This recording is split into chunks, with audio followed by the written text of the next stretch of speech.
একটা প্রশ্ন শুধু, নির্বাচনের আগে আপনি ইশতেহার ঘোষণা করেছেন এবং যে প্রতিশ্রুতি দিয়েছেন সেই প্রতিশ্রুতি রক্ষা করবেন কিনা?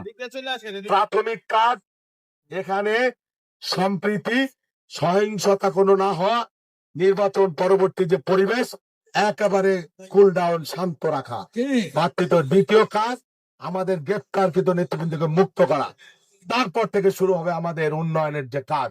বিএনপি সরকার গঠন করছে ইনশাল্লাহ, আমরা এই এলাকা আমাদের সামর্থ্য মতো সর্বোচ্চ যেভাবে ওয়াদা করেছি আমরা করবো এবং করতে পারবো।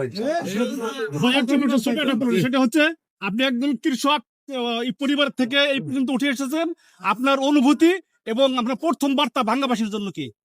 বললাম তো মধ্যেই তো আছে অনুভূতি। আর কি, কৃষকের সন্তান হয়ে তো নেতা হওয়া খুব কঠিন।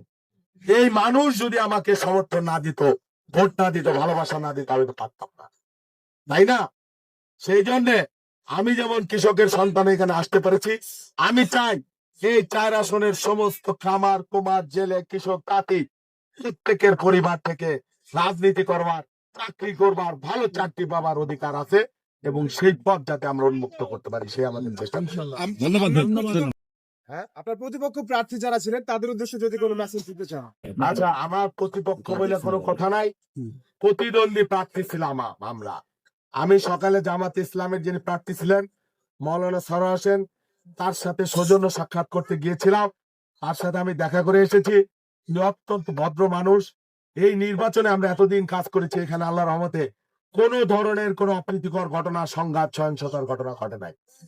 প্রত্যেকের প্রতি আমার রেসপেক্ট। সকলেই ভালো মানুষ। আমরা শুধুমাত্র প্রতিদ্বন্দ্বিতা করেছি, আমরা প্রতিপক্ষ না, আমরা শত্রু না। সবাইকে আমার ধন্যবাদ, কৃতজ্ঞতা।